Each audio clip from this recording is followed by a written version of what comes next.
Bab 2717. Jalur Pegunungan Roh Emas.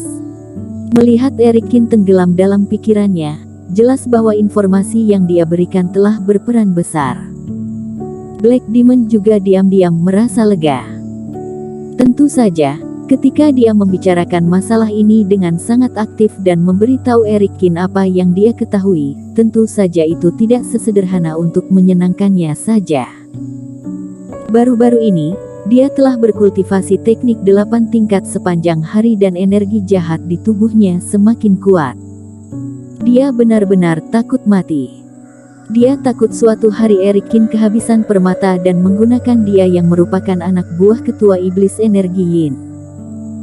Lagi pula, tubuh spiritual juga merupakan sumber energi jahat yang baik. Karena itu, dia harus mati-matian meningkatkan rasa keberadaannya dan membuktikan bahwa dia berguna. Namun, inilah yang dipikirkan Black Demon dan Erikin tidak mempertimbangkan masalah ini sama sekali. Kali ini saat masuk ke kolam pedang, aku khawatir pergerakannya tidak akan kecil. Selama penerbangan itu, sentuhan intuisi melintas di benak Erikin. Untuk menyelinap ke dalam kolam pedang, menyerap energi roh emas dengan gila-gilaan dan menghadapi pencarian sekte pedang, nantinya 90% dari waktunya pasti akan digunakan untuk bertarung saja. Tetapi lebih baik tidak mengekspos jurus api suci miliknya, jika tidak, orang bodoh juga dapat menebak identitasnya. Serangan tangan abis seharusnya bisa digunakan dan tetua Meng seharusnya tidak mudah pulih. Dia dulu sering menembak dari jarak dekat dan dia mungkin tidak bisa menebak gambaran lengkap serangan tangan abis itu.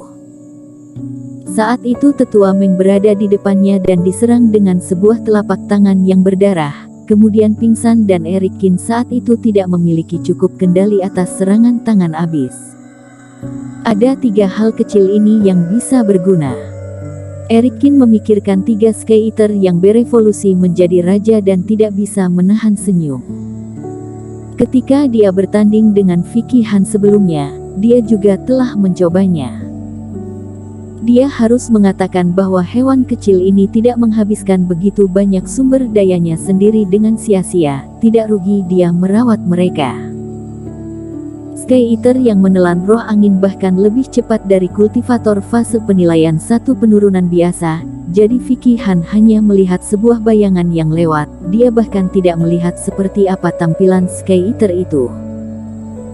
Adapun aspek lain, misalnya, Sky Eater secara alami kuat dalam kemampuan menggigit, Sky Eater tingkat raja juga sangat kuat. Erikin bereksperimen dengan berbagai biji roh yang dia miliki. Tidak ada yang tidak bisa mereka hancurkan dalam 1 gigitan. Kekuatan menggerogoti semacam ini, jika dikombinasikan dengan kecepatan yang sangat cepat, selama digunakan dengan baik, Sky Eater yang ada di tangannya ini pasti tidak kalah dengan jurus pembunuh ilmu dewa. Setelah terbang sekitar 1 hari, pada hari kedua, Erikin pun melintasi separuh punggungan awan ungu dan tiba di jalur pegunungan di luar kolam pedang. Tentu saja, pada hari ini, Erikin menggunakan pembagian jiwa untuk mengendalikan kapal terbang cahaya ungu, sambil terus mempelajari pola dewa di ruang memurnikan obat dan juga token. Ketika datang ke tempat ini, perasaan pertama Erikin adalah bahwa suasana di sini cukup istimewa. Reiki tidak terlalu kuat, itu normal. Jika Reiki langit dan bumi penuh di sini, tidak mungkin tidak ada sekte besar di sini. Tetapi hal khusus adalah bahwa meskipun tidak ada banyak Reiki antara langit dan bumi, ada aliran udara yang sangat kuat dalam auranya. Sama seperti aura di sini, seperti ada pisau di dalam angin sepoi-sepoi bertiup melintasi kulit, membuat orang merasa kesemutan. Apakah ini aura Reiki? Raut wajah Erikin juga ikut tergerak. Tentu saja Reiki roh emas level ini tidak akan memengaruhi tubuhnya. Tapi tempat ini seharusnya ribuan mil jauhnya dari kolam pedang, jadi aura ini ternyata begitu tajam. Tak heran setiap kali kolam pedang dibuka, itu bisa langsung menjadi perhelatan akbar di punggungan awan ungu atau bahkan gunung sihir. Dapat dibayangkan, jika sampai di inti dari kolam pedang, seberapa kuat napas Reiki itu. Kali ini, tidak hanya 3 Sky Eater yang bisa berevolusi, 30 saja mungkin terjadi. Setelah merasakan aura ini sesaat, hati Erikin cukup bersemangat.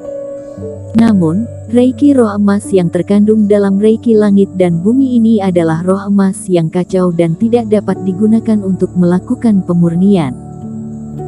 Oleh karena itu, Erikin tidak terlalu lama berdiam diri di sini, namun secara bertahap menurunkan ketinggian terbangnya dan terus mendekati kolam pedang. Saat jaraknya 100 mil dari kolam pedang, kabut berangsur-angsur membesar. Reiki emas berantakan mengelilingi area ini, benar-benar menyelimuti 100 mil. Dan semakin tinggi udara, semakin sesak napas di sini. Sambil memandang dari kejauhan, seolah-olah seekor naga emas melayang di udara, menatap lurus ke arah kultivator yang berani mendekat. Tidak bisa terus terbang lagi. Pada tingkat Taois tubuh Erikin, saat terbang di udara, dia merasakan kekacauan hebat dan ganas dari Reiki emas di sekitarnya. Sentuhan Reiki emas yang terus-menerus membombardir kulit, seperti pedang spiritual yang terus-menerus memotong tubuh, memberi Erikin perasaan bahwa kulitnya bisa robek kapan saja, jadi Erikin langsung turun begitu saja. Faktanya, pada posisi ini, sudah tidak ada seorang pun di langit. Dan di sepanjang jalan menuju tempat ini, Erikin juga bertemu dengan banyak kultivator dan mereka juga bergegas menuju sisi ini. Kolam pedang adalah berkah surga dan bumi. Sekte pedang menguasai kolam pedang. Caranya juga melalui token buatan mereka sendiri dan tidak melarang kultivator lain untuk masuk. Namun, semua orang tampak sangat menjaga diri dan menjaga jarak satu sama lain. Lagi pula, di sini adalah gunung tandus yang tidak teratur dan tidak ada yang akan mengurus pembunuhan sembarangan. Di sepanjang jalan, Erikin tidak bertemu dengan kultivator sekte pedang yang menghalangi jalan. Tanaman di sini terlihat semakin aneh. Setelah mendarat, Erikin melihat berbagai pohon dan bunga yang tumbuh di sekitarnya, sangat berbeda dengan tanaman biasa di luar gunung tandus. Warna pepohonan sangat gelap, seperti warna metalik. Jenis-jenis pertumbuhannya semua seperti pohon pinus dan rantingnya runcing semuanya, seolah-olah ditutupi dengan paku dan hal yang sama berlaku untuk bunga dan tanaman di tanah. Erikin mengambil satu secara acak dan meremasnya dengan lembut.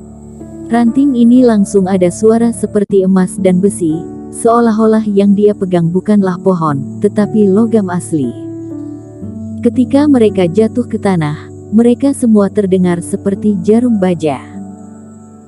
Karena tumbuh di Reiki emas yang kaya sepanjang tahun, jelas bahwa tanaman ini juga dipengaruhi oleh banyak aura Reiki, yang membuat tempat ini benar-benar berbeda dari tempat lain. Setelah berjalan di pegunungan dan hutan, tidak butuh waktu lama untuk berjalan sampai ke dalam. Erikin secara bertahap melambat. Semakin dekat ke kolam pedang, semakin kuat Reiki emasnya. Bukan hanya tidak bisa terbang sekarang, tapi jika terbang cepat di tanah, akan menyebabkan Reiki emas menjadi semakin kacau, mengakibatkan situasi yang sama seperti di udara. Bahkan Erikin pun merasa kerohanian pun sudah mulai terpengaruh. Di bawah Reiki emas yang kacau, kerohanian diblokir oleh aura dan terputus. Cakupan dari apa yang dapat dia rasakan terus menyusut. Terkadang, lebih jelas saat melihat ke kejauhan. Karena tidak dapat terbang, kerohanian juga terpengaruh dan Erikin menggelengkan kepalanya. Awalnya dia berencana datang ke tempat berjarak 10 mil dari kolam pedang dalam sehari dan menunggu kolam pedang dibuka. Sekarang tampaknya itu akan memakan waktu 2 atau 3 hari.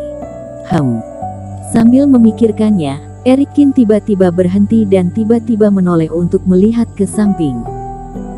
Di tanah 10 meter jauhnya, tumbuh rumput ajaib yang aneh. Benda ini tingginya lebih dari setengah meter, dengan 4 daun hijau tumbuh dan di atasnya ada bunga roh. Bersambung.